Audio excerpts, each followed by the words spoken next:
verstehen – это слово в немецком языке, которое знают даже те, кто этот немецкий язык и не учил. Verstehen значит «понимать». Путин verstehen – понимать Путина. Путин verstehe – понимающий Путина. Это слово появилось в Германии еще задолго до войны в Украине. Им называли политиков и журналистов, предпринимателей и деятелей культуры, всех тех сочувствующих, кто понимал Путина и оправдывал часто агрессивную внешнюю политику России. Мол, это защита страной своих интересов. Осуждать это нельзя. С Россией надо разговаривать на равных. Западная политика сама виновата. Вот это вот все. С началом войны в Украине таких понимающих стало меньше, но совсем они не исчезли. Мало того, многие из них вышли на улицы немецких городов с российскими флагами, а на аватарках в соцсетях разместили триколор, чтобы сразу было понятно, кого они понимают. Мы встретились с этими людьми и поговорили.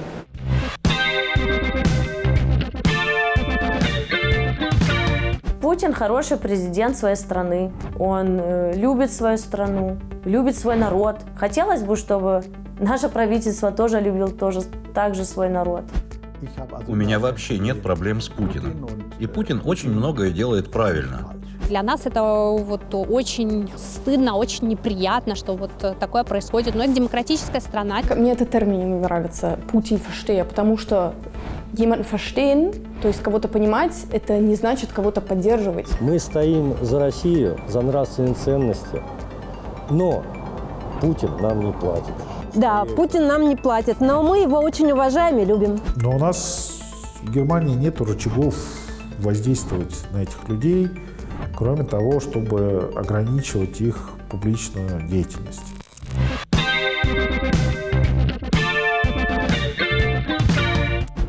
Путин-ферштейеры в Германии ни от кого особо не прячутся. Наоборот, ведут довольно активную деятельность. Но для того, чтобы с ними встретиться и пообщаться, пришлось немало потрудиться.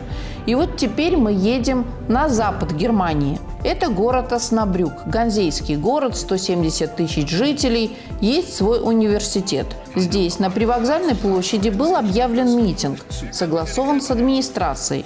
Тут должны были собраться люди с пророссийской позицией, хотя сейчас такие встречи они сами обозначают как антивоенные.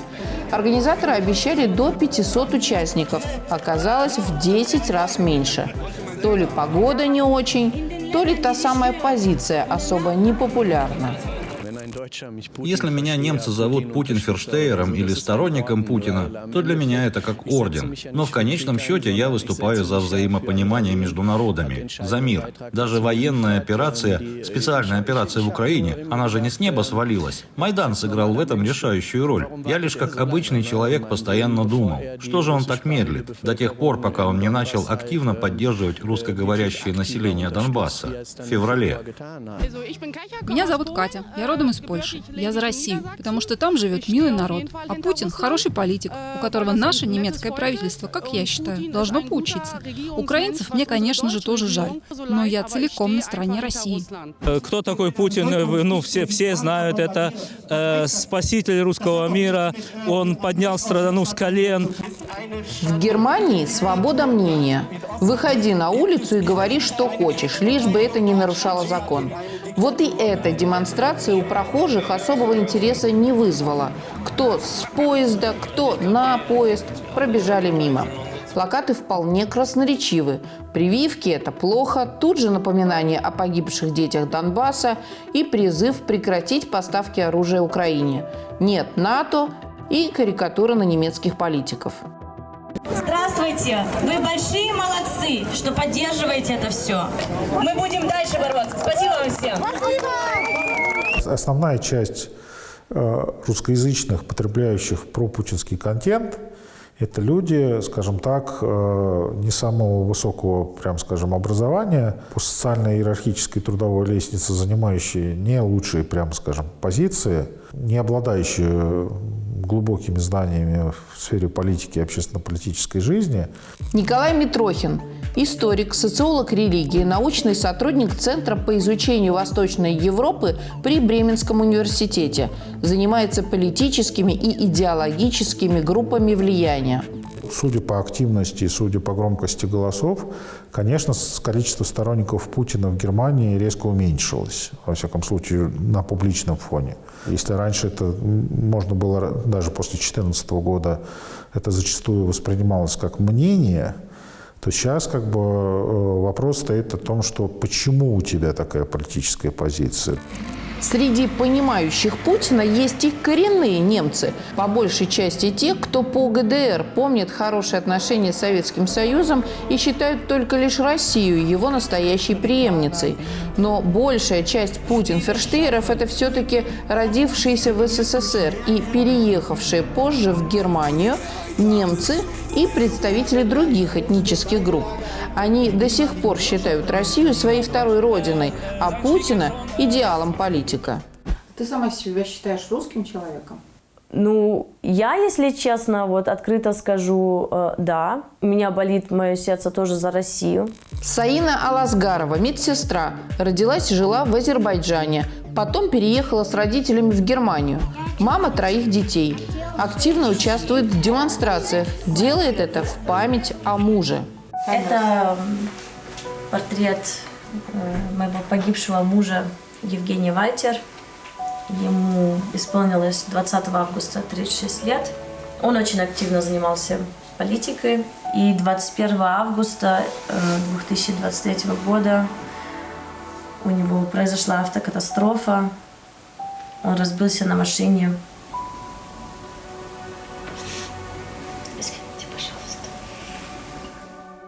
Евгений Вальтер был членом правопопулистской партии «Альтернатива для Германии». После начала войны в Украине на одном из партийных заседаний повесил российский флаг. Однопартийцы попросили его убрать, а потом проголосовали за исключение Евгения из партии. Что именно тебе не нравится, что происходит в Германии? Но то, что наше правительство не за свой народ, что они не поддерживают. Германия объединяется все больше и больше с каждым днем. И это заметно даже, как поднялась очень сильная инфляция, то, что в магазинах цены бешеные стали. И они стараются все больше и больше, чтобы простой народ еще больше объединел. А в России лучше? Ну, как я слышала на данный момент, там очень многие довольны, которые живут там, люди родные, там, друзья. И мне кажется, таких проблем, как у нас, у них, наверное, нет. Как говорится, большое видится на расстоянии. И, возможно, кому-то в России покажется, что Саина случайно перепутала их страну с Германией. Но нет, она действительно считает, что здесь людям живется хуже, чем в России. Но ты сама в России никогда не жила? Нет. Люди не привыкли критически мыслить, не привыкли ценить демократические процессы. Лиза Вольфсон, соосновательница движения «Демократия», исследовательница в сфере медиалогии, изучает влияние российской пропаганды в Германии. Понятно, это же не настоящая любовь, это какая-то вот любовь какой-то очень странной вот для нас, да, очень странной картинки, очень жестокой картинки. Ну, там пропаганда же не просто лжет, там транслируется, помимо лжи, жестокость транслируется, хамство транслируется просто какое-то вот умерщвление критического мышления. Ты Путин-ферштейерин. Ну, можно так сказать, да. Тебе кажется, это правильные были действия все-таки? Россия напала? Можно я на этот вопрос не буду отвечать? Сейчас гуманитарная помощь, которая собирается, здесь часть не отсортирована еще, вот это немножко. А туда дальше стоят коробки, уже упакованные, все. Елена Колбасникова, организатор общества «Мост дружбы» между Россией и Германией, называет себя активисткой за мир во всем мире. Ее муж, Максим Шлюнд, поддерживает жену во всех ее начинаниях. У нас очень много, опять же, медицинских расходников, то есть памперсы, средства гигиены. Мы застали Елену и Максима возле их гаража в пригороде Кёльна. где они готовят очередную партию гуманитарной помощи. Скоро погрузят все в большую машину и отправят на Донбасс. Оксана, ну это для военных или это для гражданских? Для гражданских. Конечно, для гражданских людей, Для которые нуждающихся. нуждаются, да. Макеевка, Харциск, Донецк, Мариуполь, да. Если бы вас попросили на Украину, на украинскую сторону, тоже так же обычным гражданским людям собрать гуманитарку, вы бы это сделали? А это провокационный вопрос, на который лично я не хочу отвечать. Я соглашаюсь с мнением мужа, я тоже на этот вопрос отвечать не буду. Провокационный вопрос. С началом войны в Украине Германия запретила военную символику Z и V. Были случаи, когда за их использование налагали штрафы. Кремлевские телеканалы тут тоже отключили. Но кто хочет, всегда находит способ посмотреть. Да и соцсети никто не отменял. Елену, кстати, и там показывают. Вас называют прям лицом путинской пропаганды в Германии. Как вы на это реагируете? Ну, я хочу сказать, если честно, я этому очень рада, потому что мы поддерживаем нашего президента Владимира Владимировича Путина. Ну, путинская принцесса, почему нет? Это ж так называют. Я родилась при Советском Союзе, но на территории Украины. И когда в 2013 году на Украине случился Майдан, я открыто и активно восстала против этого. Я говорила об этом всем моим родственникам, которые проживают на Украине, всем моим друзьям. Все от меня отвернулись, они прекратили со мной всякое общение. Кто вы в прошлой жизни? Ведь у вас же было какое-то другое имя, другая история. Я офицер запаса, старший лейтенант. Я был контрактником. В российской армии? Совершенно верно. Просто жизнь повернулась и переехал в Германию. Да, родился и вырос я под другим именем, ну, поменял имя, но не в связи с происходящими событиями. Это было по другим причинам. Я имел неосторожность познакомиться с одним нехорошим человеком, жениться. И вот как раз с 2015 года идут проблемы с ней, бесконечные судебные заседания и так далее. И вот как раз вот проблемы с ребенком, что мне не дают видеться. Елена и Максим были теми людьми, которые устраивали пророссийские автопробеги по Германии. Это активно показывали все кремлевские телеканалы. Зато после них Колбасникова получила гражданство России. Лично Путин подписал отдельным указом. Мы находимся в Мариуполе. Это мирный город. Здесь нет никаких военных действий, здесь нет никаких оккупантов. Здесь все прекрасно, просто замечательно. Новые дома, которые здесь, да? Ну а вот эти разрушения, вот они вас впечатлили? Ужасно, ужасно. Это ужасно, есть, конечно, это военные действия, разрушенные дома. Это же Россия бомбит. Нет, это не Россия бомбит. В Мариуполе. В Мариуполе здесь велись военные... Говорим. Здесь давайте не путать, кто что бомбил. Елена Колбасникова, ну, к сожалению, она вот продвигает здесь агрессивную путинскую повестку. Эта женщина очень верит в то, что она делает. Я уж не знаю, как ее там инструментализируют, вот кто с ней вот взаимодействует. То есть понятно, что она связана с консульством, посольством, да, с Россотрудничеством. Я не знаю, и она вот тоже подвержена пропаганде, и сама она является частью вот этой вот пропагандистской машины. Протест в Германии рассматривается как легитимный, когда люди выражают какую-то позицию, привлекают каких-то сторонников, тогда, значит, на них обращают внимание там депутаты, да, какого масштаба этот протест, какие дальше там инициативы можно реализовать, пресса обращает. То есть этот протест и несет какой-то позитивный дальше общественный потенциал. А есть протесты деструктивные. То, что делает она, это ровно игра против России, против русских, так сказать, против хорошего отношения в среднем немцев к россиянам, так сказать. Она наносит вред русскоязычным. Деятельностью Елены Колбасниковой заинтересовалась немецкая прокуратура. В июне 2023 года в Кёльне состоялся суд. Активистки инкриминировали, что она намеренно и публично высказалась в поддержку агрессивной войны против Украины. Ее приговорили к 30 дням лишения свободы или к уплате штрафа в 900 евро. Она подала апелляцию. А уже в августе в ее квартире антитеррористическая группа провела обыск. Искали оружие и подозревали ее в поддержке российской армии в Донбассе, куда Елена с мужем отправляет ту самую гуманитарную помощь.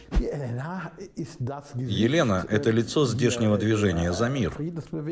Маркус Байзихт, адвокат Елены Колбасниковой. Вот они вместе в суде. А это уже на пророссийской акции. Байзихт был лидером ультраправой партии. На него даже исламисты планировали покушение. Сейчас он, что называется, топит за Россию. Немецкая пресса называет его то правым радикалом, то правым экстремистом.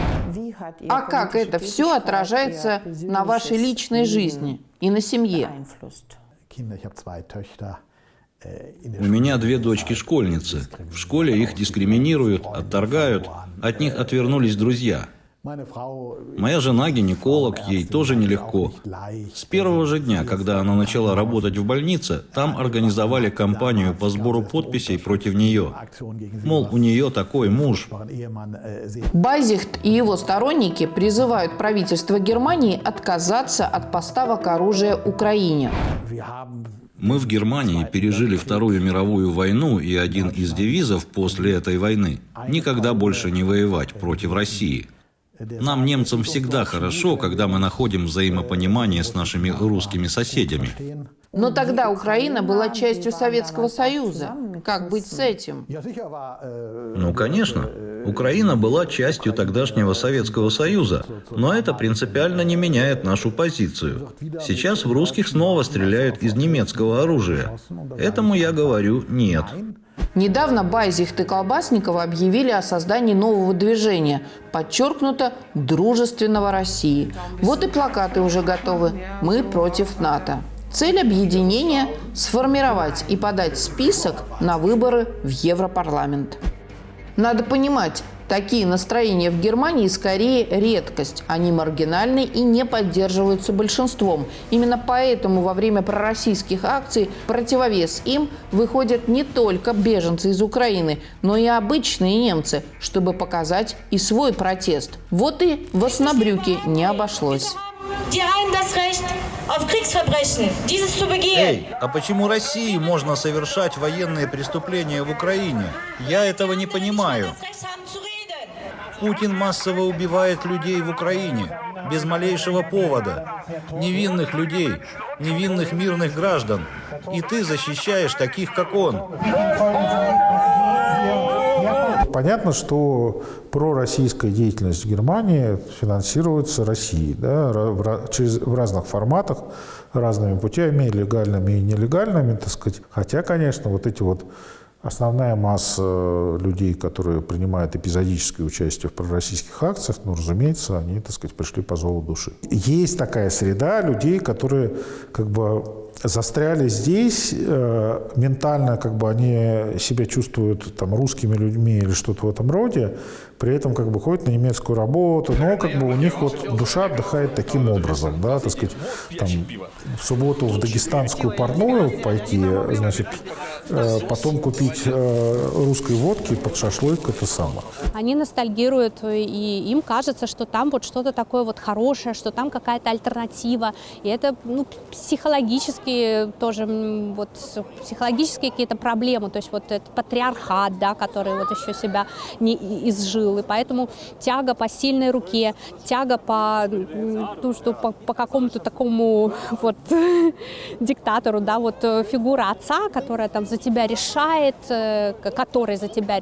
который берет на себя ответственность, а тебе не надо нести ни за что ответственность. Это звучит песня певицы Линды Краенковой. Она и сама должна была здесь выступать, но отказалась. Говорит, захейтили. Решила не петь. Поплыли туманы над рекой,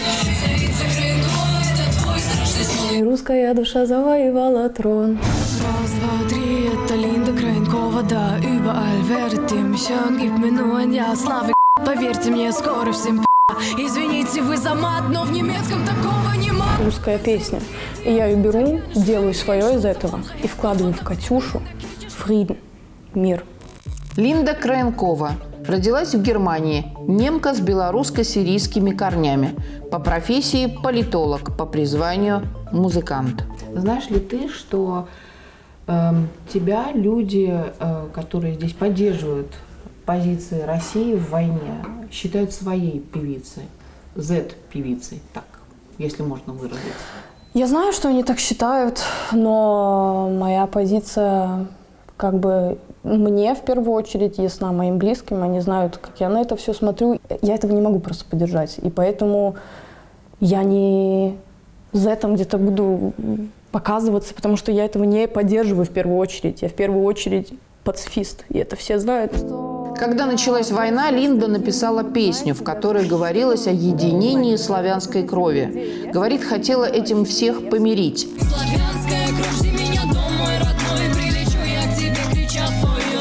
В песне она использовала несколько языков, и все равно не все поняли. Я понимаю, что вот эта вот война, она не произошла, потому что Путин просто взял и с ума сошел и захотел войну. А я понимаю, что к этому привели последние 20 лет политики между Западом и Россией. И у меня много кто тоже из Украины, да, с кем я там общалась, и были люди из Киева, ну, из Донецка. И то, что их бабушки нам посылали, их тети нам посылали и показывали. Я помню, мы в школе просто смотрели видео, там скачат, и вот это вот, кто не скачет, тот москаль. Вот. Ну, за это же не бомбят. За это не бомбят. За это не бомбят. Но бомбят, потому что...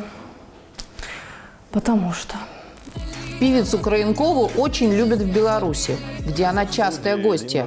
Вот она в ток-шоу пропагандиста «Озаренка». А вот уже в новостном сюжете хвалит белорусскую чистоту, а Германию поругивает за бомжей и милитаризацию. У нас там очень много бездомных, к сожалению, да, есть вот такие вот ты их встречаешь везде среди города, а тут вот, ну, вот эта вот чистота, все про нее, в принципе, говорят, когда говоришь, ой, Беларусь, таки у вас там так чисто, и это действительно, ну, правда. Линда Краенкова вышла замуж за белоруса, и теперь они живут вместе, но в Германии. Спасибо, матушка Россия, за то, что не бросаешь нас. Вам нравится Россия? Да. Абсолютно. Это наша родина. Почему вы здесь? Я люблю все русское. Я извиняюсь, но наши русские мусорники, они пахнут родным, понимаете? То есть, как бы вам сказать, да? Это родное, это просто свое родное. И поэтому я люблю Россию. У нас здесь есть, опять же, личные темы, которые не дают нам возможности туда уехать. Да? Это наши дети и так далее. Поэтому мы здесь. В Германии сейчас проживает около 4 миллионов человек, которые говорят на русском. И все чаще о них можно услышать такую точку зрения. Мол, не стоило бросать эту часть немецкого общества на произвол судьбы, а нужно было терпеливо рассказывать им о преимуществах демократического общества и о том, как пропаганда манипулирует сознанием. Если давать немцам меньше поводов со стороны русскоязычных, думать о том, что русскоязычные здесь поддерживают Путина, то это для всех лучше, скажем так. Нам стало интересно, что думают немцы о Путин-ферштейерах. И с этим вопросом мы отправились на улицы. Понимающие Путина чаще всего бывают и понимающими Трампа. Они критики западного либерального мира. К их счастью, в нашей стране можно говорить все, что думаешь. Вопрос лишь в том, следует ли говорить такое. После того, как Путин напал на Украину, их позицию уже ничем нельзя оправдать. Я не испытываю к ним ни малейшего уважения. Они живут здесь, в демократическом государстве. Это не сравнить с тем, что сейчас творится в России. И в условиях свободы могут высказывать свое мнение, тогда как в России это запрещено. Они сумасшедшие, потому что поддерживают войну. Я родилась уже после Второй мировой, но моя соседка 42-го года рождения знает, что это такое, когда нет еды, нет электричества, и люди вынуждены бороться за свою жизнь. Хочется спросить, почему они живут здесь, в Германии, если им так сильно нравится путинская Россия? В мире не так уж и много столь тесно связанных друг с другом стран, как Германия и Россия. Это исторические, культурные, экономические узы, не говоря уже о семейных отношениях. И немцы, если не любят Россию, то, по крайней мере, хорошо к ней относятся. Хотя нынешняя война, разумеется, это отношение довольно сильно изменила. Потому что здесь со словом «война» связывают не бахвальское «можем повторить», а категоричное «никогда больше».